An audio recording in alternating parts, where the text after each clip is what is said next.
야곱은 지난 20년 동안의 하란 생활을 마치고 이제 가나안에 들어왔습니다.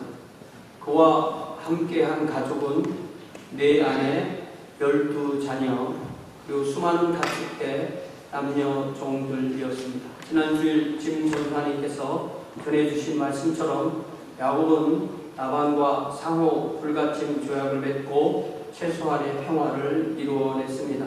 이로써 야곱 일가의 출하란, Exodus from 하란 여정은 완성되었습니다. 그러나 아직 가나안에 돌아가는 길은 절대 평탄하지 않았습니다. 야곱 앞에는 하나의 거대한 장벽이 놓여 있었습니다. 그 장벽은 바로 그의 쌍둥이 형 에서였습니다. 하나님은 하란에서 20년 삶을 마친 야곱에게 분명히 돌아가라는 말씀을 주셨습니다. 제가 주보에 써드린 창세기 31장 3절 말씀입니다. 함께 읽어보겠습니다. 시작. 여호와께서 야곱에게 이르시되 내 조상의 땅 내 족속에게로 돌아가라. 내가 너와 함께 있으리라 하신지라. 야곱이 진정 붙들어야 됐던 것은 이 하나님의 말씀, 이 하나님의 약속의 말씀, 함께 하신다는 임재의 약속의 말씀이었습니다. 하지만 한 사람의 인간으로서의 야곱, 한 가정을 책임지는 가장으로서의 야곱은 자신 앞에 놓인 위기 앞에서 자기 나름대로의 준비와 대비를 합니다. 동시에 그는 하나님의 말씀을 기억하고 그 말씀을 붙들며 하나님께 간절히 기도합니다. 우리도 우리 인생 여정에서 우리 인생 여정 나날을 하나님과 함께 걸어가지만 때때로 피할 수 없는 위기와 장애물 앞에 서게 됩니다. 그 어려움은 때로는 죽음처럼 우리를 압도하며 앞으로 나아가지 못하게 할 수도 있습니다. 그러나 그 순간에도 하나님은 내가 너를 떠나지 아니하리라, 내가 너와 함께 하리라 라는 약속으로 우리 곁에 계십니다. 오늘 본문 창세기 32장 1절부터 12절 말씀을 통해서 에서와의 만남 준비라는 제목으로 하나님께서 야곱에게 주신 은혜가 오늘 우리에게도 어떻게 주어지는지를 함께 나누고자 합니다. 여러분 1절 말씀을 보세요. 사랑하는 성도 여러분, 야곱은 이제 고향 땅 가나안으로 돌아오는 여정에 있습니다. 이제 그는 혼자가 아닙니다. 20년 전에는 혼자였죠. 그러나 지금은 아내가 4명이요, 자녀가 12명이요, 수많은 종과 짐승떼가 함께하는 거대한 무리가 되었습니다.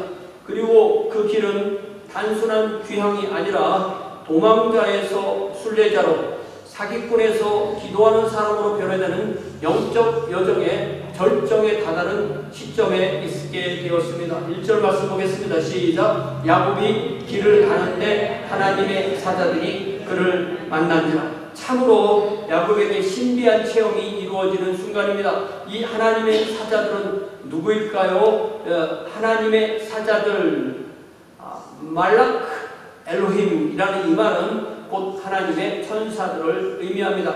하나님은 야곱에게 그의 귀향길이 그와 그의 가족만의 여정이 아니라 네가 갈 때 내가 함께 간다, 너와 나는 함께 있다, 하나님의 임재를, 하나님이 그들과 함께 여행함을 이 하나님의 사자들을 통해서 신이 보여주셨습니다.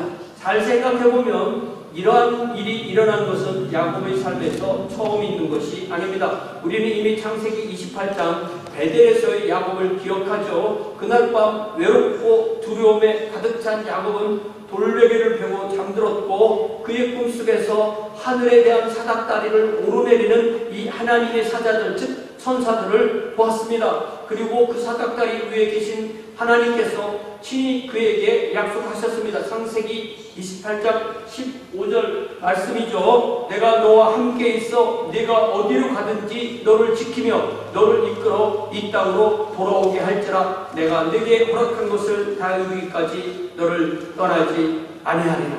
야곱은 이 약속을 잊지 않았습니다. 아니, 인간으로서 야곱은 때로는 그 약속 말씀을 때로는 잊고 때로는 잊지 않았더라도 하나님은 절대로 절대로 그 약속을 잊지 않으시고 언제나 야곱과 함께 하셨습니다. 하나님은요, 절대로 단 한 번도 야곱을, 우리를 홀로 두지 않으십니다. 20년이 흘렀지만 하나님의 말씀은 살아있었고, 하란에서의 고된 세월과 라반과의 갈등, 가족을 이룬 기쁨과 삶의 목에 서서 하나님은 야곱을 절대 그냥 두지 않으셨습니다. 그를 놓지 않으셨습니다. 그리고 이제 내가 너와 함께 한다는 표시로 하나님의 사자들을 보여주신 것입니다. 우리는 이 말씀을 읽음으로 우리에게도 하나님의 사자가 함께 있음을 깨닫게 되는 것입니다. 이제 2절을 봅시다.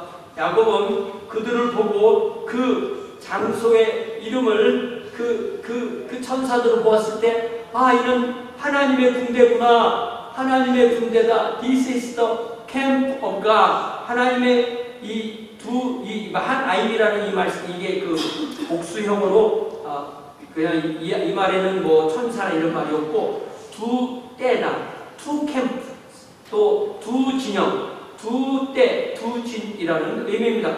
그런데 참 흥미로운 것은요, 이제 야곱이 하나님의 천사들이 두 때인 걸 보고 7절에 보니까 자기 가족을 또 둘러 나누어요. 두 때로, 두 진으로 나누게 됩니다.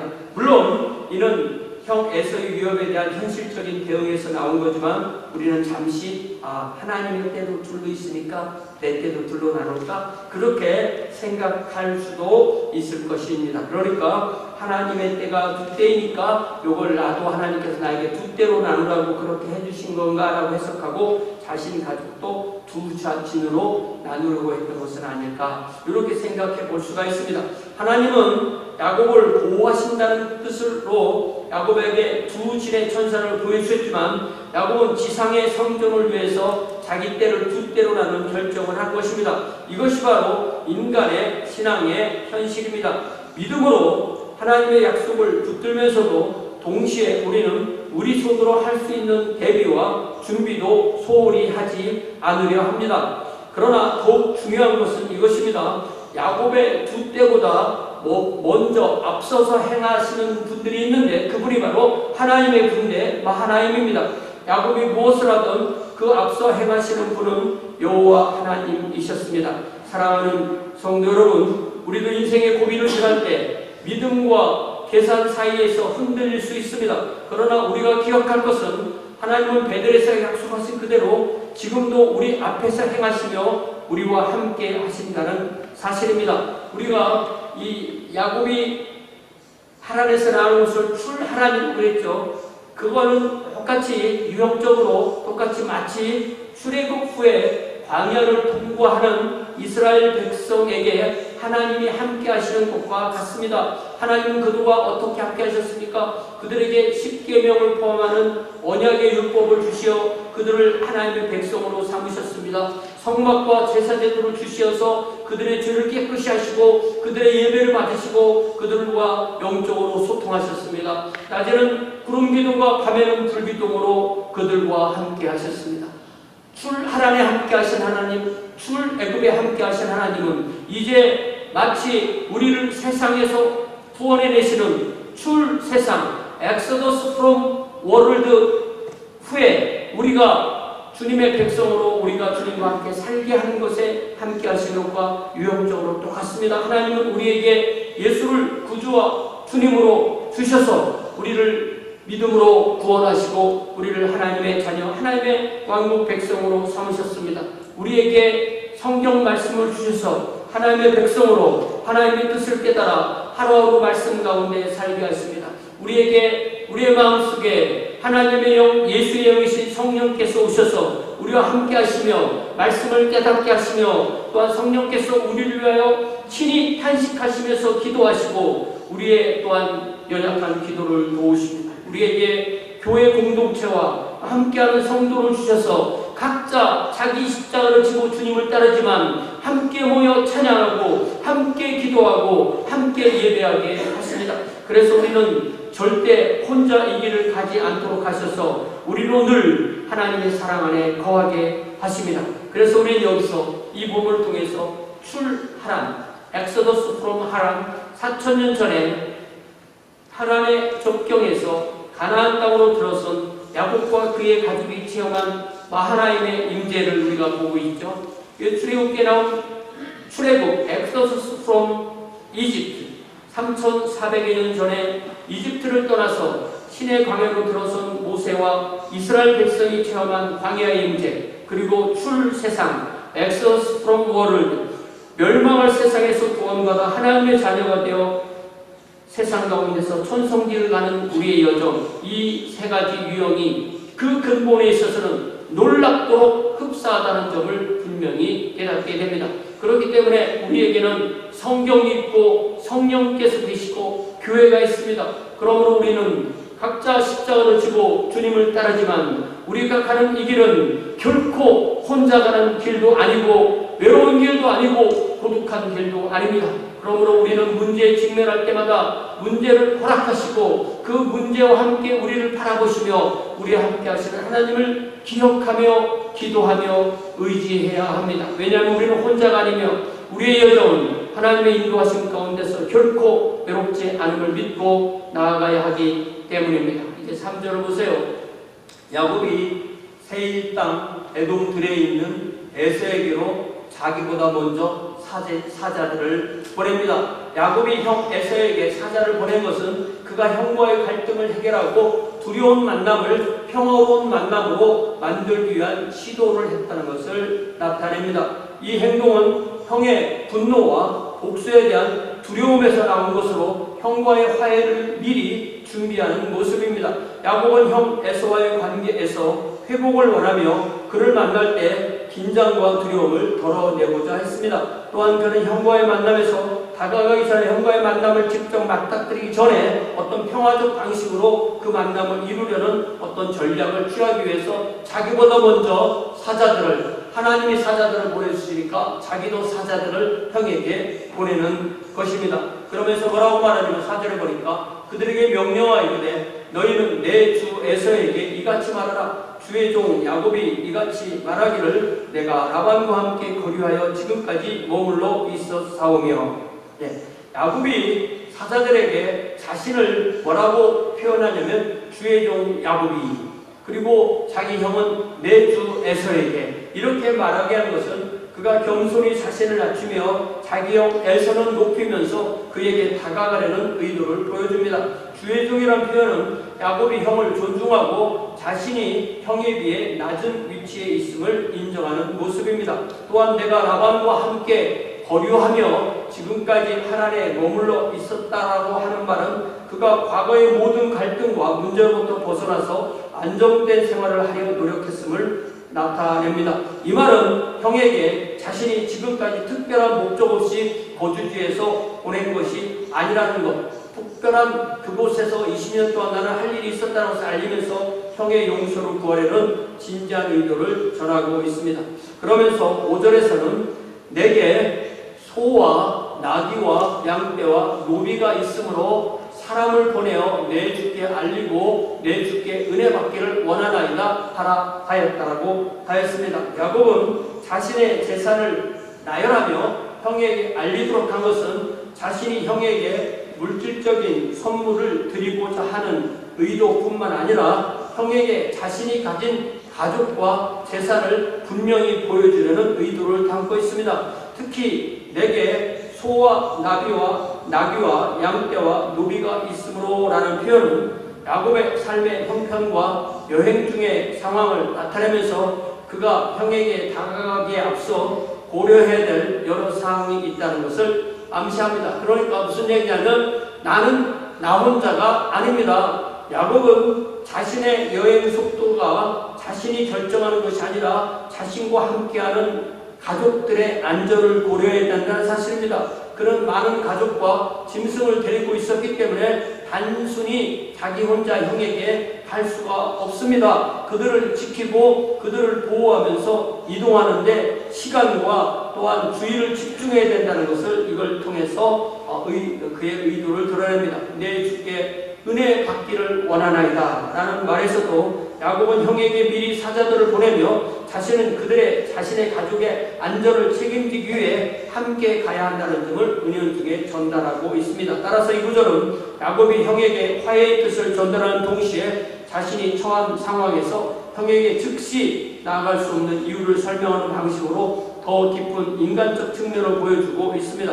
야곱은 형을 대할 때 물질적인 선물뿐만 아니라 현실적인 제약과 형의 이해를 구하려고 했음을 알 수 있습니다. 야곱은 20년 혼자 있을 때 자신의 이익과 목적을 위해 세속적이고 또 자기 이기적인 방식으로 형 에서를 속였지만 이제는 가족과 함께 돌아오는 길에 이전의 방식을 버리고 변화된 모습을 보입니다. 이제 그는 더 이상 혼자가 아니며 가족과 재산을 책임져야 하는 사람으로서 자신의 방식보다는 하나님의 인도하심을 의지하는 신앙적인 성숙함을 보여줍니다. 또한 형과의 화해를 위해서 겸손히 은혜를 구하며 가족과 함께 여행 속도도 맞춰야 되고 그들을 지켜야 하기 때문에 자신이 앞서 나가지 못하는 현실적인 이유를 설명하는 모습에서 혼자일 때는 달리 책임감과 신중함을 보여주고 있습니다. 이는 야곱이 과거의 야곱에서 벗어나서 하나님의 뜻을 따르는 사람으로 변화된 모습을 잘 보여주고 있습니다. 그러므로 신앙의 성숙이라는 것은 자신 개인의 믿음의 깊이를 넘어서 가족과 신앙 공동체를 향한 책임을 더 깊이 인식하는 데서 나타납니다. 야곱은 더 이상 이기적인 사람으로 살아가지 않고 가족을 돌보며 신앙 공동체를 이끌어가는 책임을 지게 되었습니다. 우리도 신앙이 성숙할수록 하나님과의 관계뿐만 아니라 가족과 신앙 공동체를 위한 책임을 더욱 진지하게 수행하게 됩니다. 하나님께서 주신 사명은 개인의 삶을 넘어서 우리가 속한 공동체의 평화와 복음을 위해 살아가는 삶으로 이어지게 되는 것입니다. 네, 그러면서 6절에 보니까 사자들이 이제 갔다가 돌아왔습니다. 사자들이 야곱에게 돌아와 이르되 우리가 형 에서에게 이른지 그가 400명을 거느리고 주인을 만나려고 오더이다. 야곱은 자기가 할 일 다 했어요. 그런데 보세요.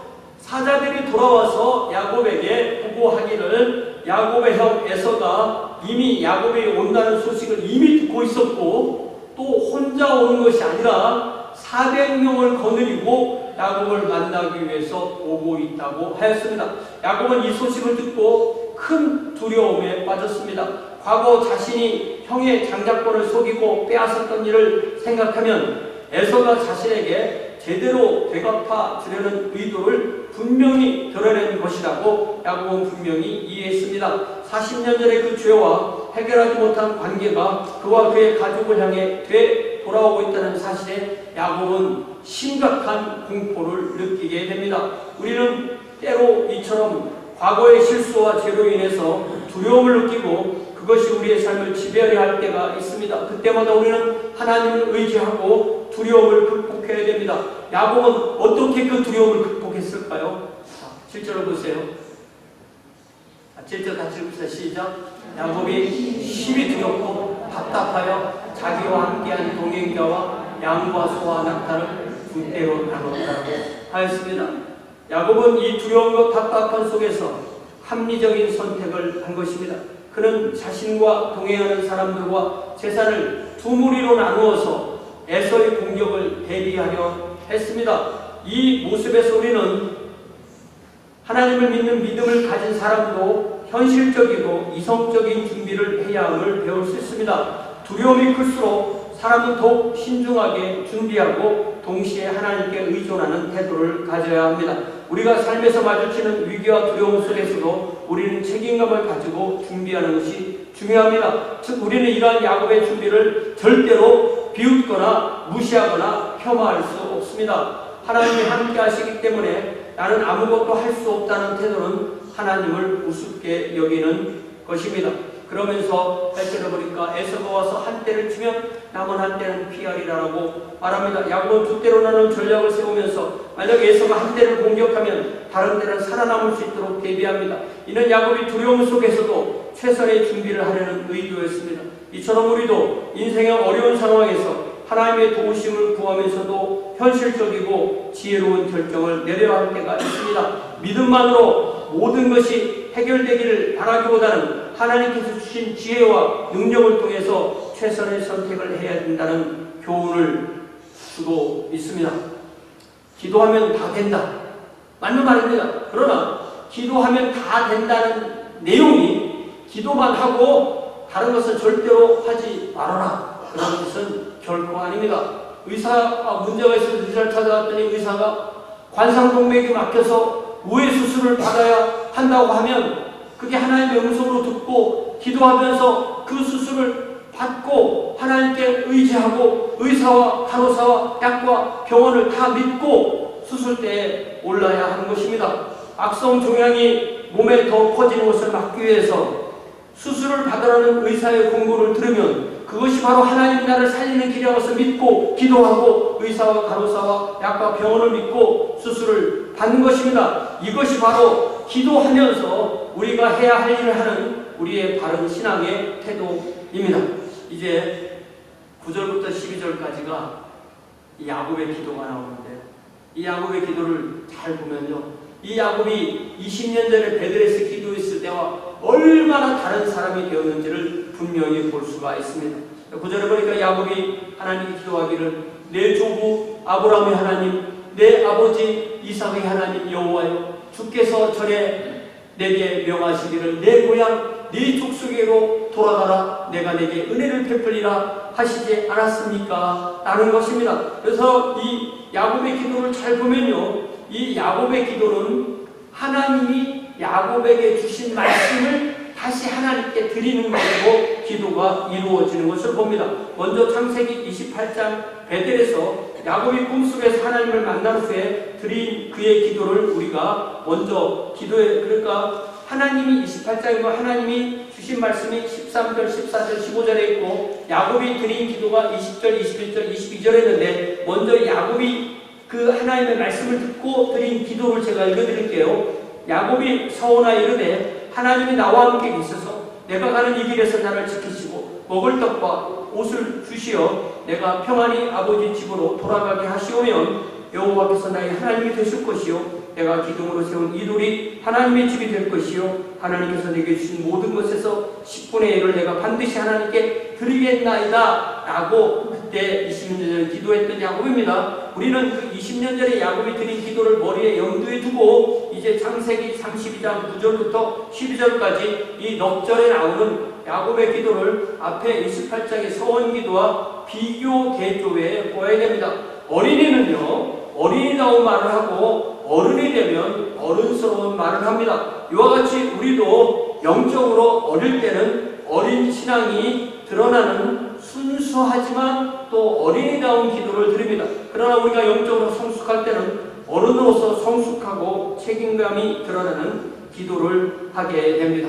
20년 전 야곱의 기도와 현재 야곱의 기도가 분명한 차이를 드러내듯 우리도 영적으로 어렸을 때의 기도와 지금 영적으로 이만큼 자란 우리의 기도를 비교해 볼 수 있을까요? 자, 이제 9절을 보겠습니다. 먼저 야곱은 첫 번째 무엇을 기도하냐면 내 조부 아브라함의 하나님, 내 아버지 이삭의 하나님이여. 이 말씀은요, 이 기도 내용은 창세기 28장 13절로 돌아가 보면 베델에서 나타나신 하나님이 야곱에게 꿈속에서 나는 누구다라고 소개하시면서 나는 여호와니 너의 조부 아브라함의 하나님이요 이삭의 하나님이라는 그 말씀을 정확하게 반영해서 하나님을 그렇게 부르는 것입니다. 그러니까 야곱은 먼저 하나님께서 가르쳐신 그대로 하나님의 이름을 부릅니다. 더 나아가 그는 단순히 자신이 경험한 하나님을 의지하는 것이 아니라 그의 할아버지 아브라함이 경험했던 그 하나님, 그의 아버지 이삭이 경험했던 그 하나님의 역사를 기억하는 것입니다. 이는 야곱이 하나님과의 관계를 단지 나와 하나님과의 관계, 개인적인 차원을 떠나서 하나님의 신실하심이 그의 할아버지 때, 그의 아버지 때 세대를 지나가면서 역사하신 것을 확인하며 기도하고 있다는 것을 우리는 이해할 수 있습니다. 그러면서 그 다음에 기도할 때는 뭐라고 말하냐면 주께서 전에 내게 명하시기를 내 고향 내 족속에로 돌아가라. 내가 내게 은혜를 베풀리라 하셨지요. 라는 이 말씀 우리가 바로 전에 읽었던 우리 주보의 맨 앞에서는 창세기 31장 3절 하나님의 약속의 말씀을 그대로 반영해서 하나님께 기도하는 것입니다. 하나님께서 하란을 떠나기 전에 자기 자신에게 주신 약속을 다시 상기하며 그 약속에 대한 신뢰를 표현하는 것입니다. 그렇기 때문에 우리는 기도할 때 하나님께서 우리에게 주신 약속의 말씀을 기억하고 그 약속을 붙잡으며 기도하는 것이 중요합니다. 하나님은 변하시지 않으시기 때문에 그 약속은 언제나 신실하기 때문에 우리가 그 약속을 기억하고 하나님께 드리는 거죠. 이처럼 야곱이 기도할 때 지난 20년 전에 베델에서 들은 말씀과 또 하란을 떠나기 직전에 들은 하나님의 말씀을 기도로 하나님께 다시 올려드림으로 기도했다는 사실은 우리의 기도가 어떠해야 함을 분명히 알려주는 전형이 됩니다. 기도는요, 자기가 하고 싶은 말만 하고 끝내는 일방적인 독백도 아니고요, 더 나아가 자신의 한풀이 같은 것도 아닙니다. 기도는 대화이고 대화는 상대방의 말에 집중함으로 이루어집니다. 우리가 하나님께 기도할 때 하나님께 들은 말씀을 다시 하나님께 기도하는 것이 기도의 정석입니다.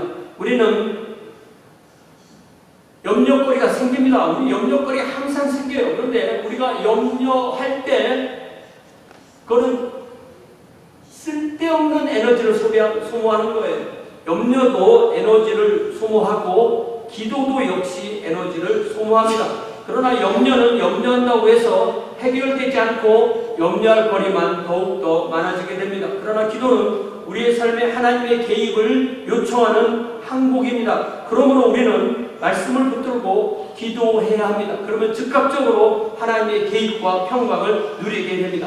그래서 우리가 하나님께서 우리 삶에 개입하신다는 것을 분명히 초청하는 기도가 빌립보서 4장 6절 7절이죠.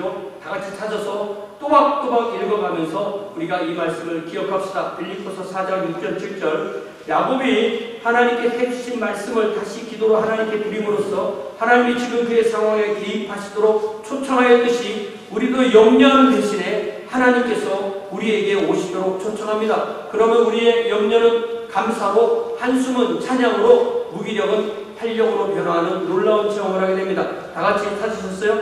빌립보서 4장 6절 7절. 천천히 여러분의 목소리로 여러분의 기도처럼 그렇게 주님 앞에 이 말씀을 읽어드리면서 내가 염려하지 않고 걱정하지 않고 주님께 기도하겠습니다라는 의미로 같이 읽습니다. 시작. 아무것도 염려하지 말고 다만 모든 일에 기도와 간구로 너희 구할 것을 감사함으로 하나님께 아뢰라. 그리하면 모든 지각에 뛰어난 하나님의 평강이 그리스도 예수 안에서 너희 마음과 생각을 지키시리라. 아멘.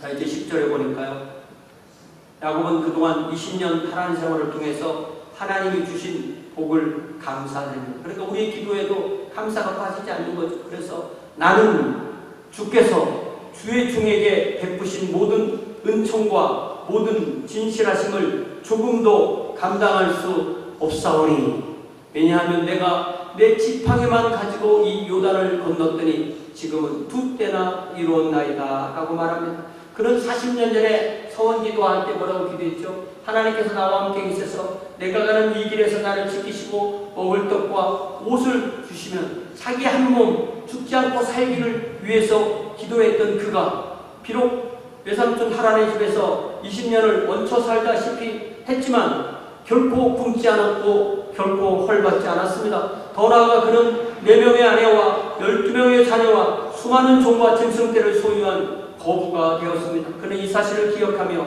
이 모든 것이 하나님께서 그에게 약속하신 약속에 이루어진 복과 은혜임을 하나님께 고백하게 되는 것입니다. 사랑하는 성도 여러분, 저는 이미 야곱의 생애는 야곱 그 자신에게보다 하나님께 더 소중하다고 말씀드렸습니다.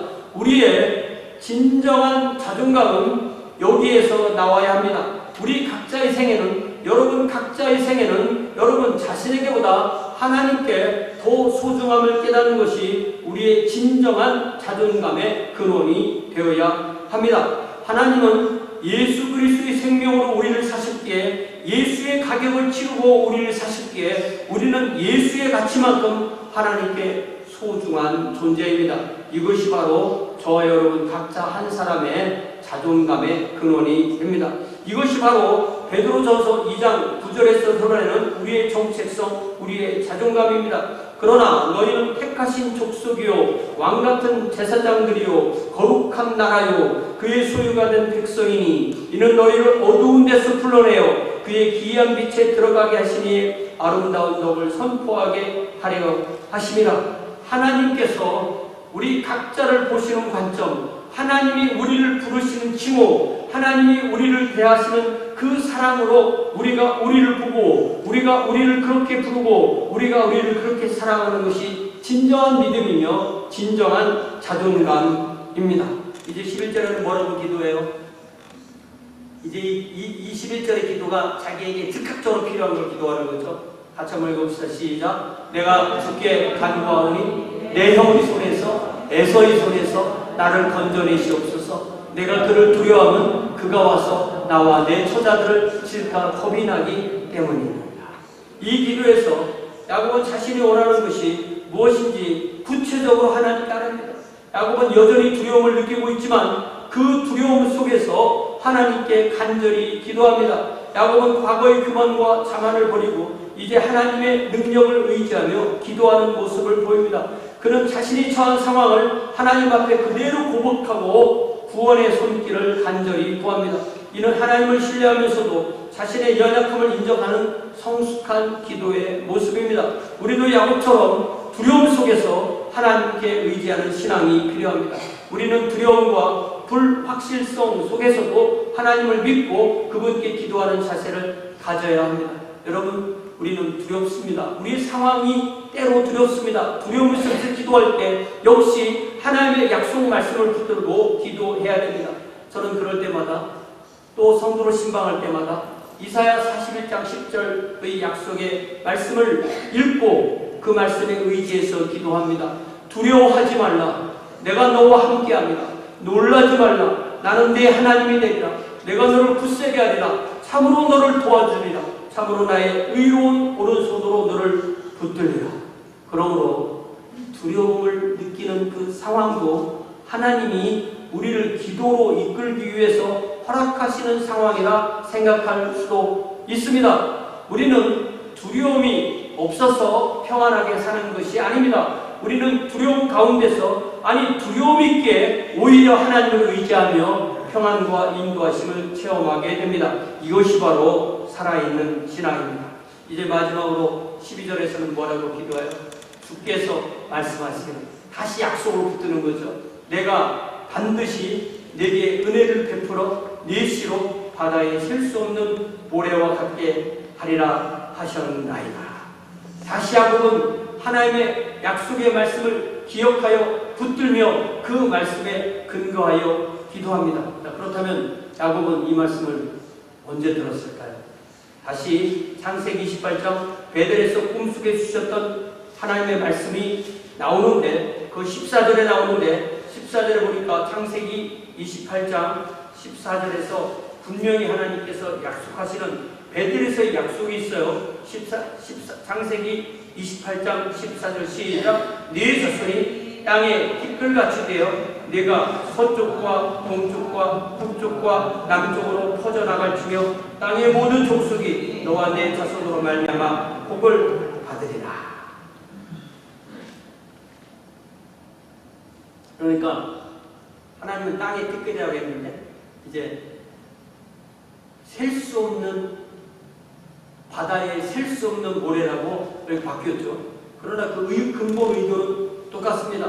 그러니까 베델에서 맨 처음에 이 말씀을 해주셨을 때 야곱이 서원 기도할 때는 이 말씀에 대한 언급이 빠져있어요. 그때는 그거에 대한 관심을 얘기할 수가 없었나 봐요. 그러나 이제 지금은 아내만도 4명이고 자녀가 12명 있고 자기 혼자가 아닌 입장에서 자신의 가족이 단지 자신의 가족이 아니라 이 우리 가족을 가지고 하나님께서 하나님의 역사를 이루실 하나님의 백성이고 하나님의 가족이고 하나님의 자녀임을 깨닫고 야곱은 이렇게 기도한 것입니다. 그러니까 야곱의 이 12절 기도를 다시 좀 더 쉽게 풀어가지고 우리 학교 다닐 때 가끔씩 이렇게 풀어주는 얘기가 있죠. 풀어서 하면 하나님 20년 전 베델에서 저의 씨가 셀 수 없을 정도로 많아질 거라고 약속하셨죠. 이제 20년 만에 저희 가족은 4명의 아내, 12명의 자녀, 그렇게 모두 17명이 되었습니다. 이들이 언젠가는 땅의 티끌처럼 해변의 모래처럼 하늘의 별과 같이 많게 될 줄로 믿습니다. 그러니 지금 에서의 손에서 우리 가족 하나도 다치지 않게 해주세요. 이렇게 기도한 거예요. 이렇게 9절부터 12절까지 나오는 야곱의 기도는 20년 전 베델에서 드린 서원 기도보다 훨씬 더 성숙하고 훨씬 더 하나님께 가까이 나간 기도를 드린 것을 우리가 볼 수 있습니다.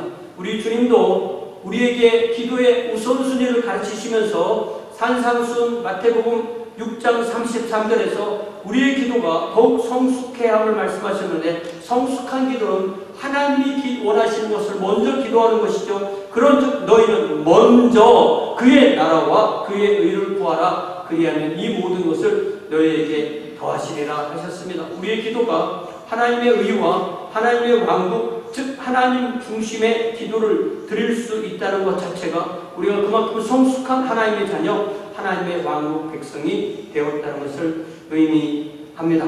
오늘 저의 설교를 이제 마치면서 여러분 주보에 제가 히브리서 13장 6절 말씀을 써드렸는데요.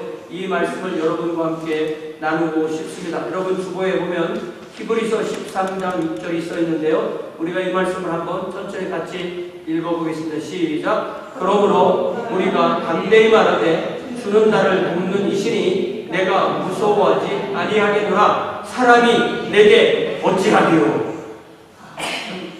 우리가 무서워서 두려워서 떨릴 때 이 말씀이 딱 생각나면 얼마나 좋겠어요. 때로는 상황이, 때로는 사람이 우리를 두려움 속에 빠뜨리기도 합니다. 과거의 경험이 오늘의 나를 아직도 지배할 수도 있습니다.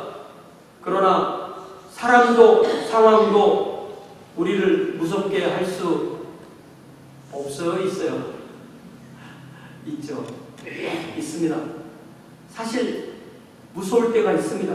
그러나 그 무서움에 사로잡히지 않고 하나님을 의지함으로 우리는 그 무서움을 극복할 수 있습니다.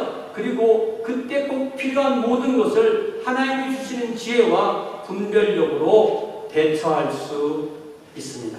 아멘. 네. 이제 우리 집사님 반주해 주신 동안에 각자 자신의 목소리로 하나님께 자신이 가지고 있는 두려움과 염려를 내어드리고 함께 하시는 하나님의 은혜와 복주심을 간구합시다. 그래야 이 한 주도 주님과 동행하는 저와 여러분 되기를 주님의 이름으로 축원합니다. 다 함께 기도합시다.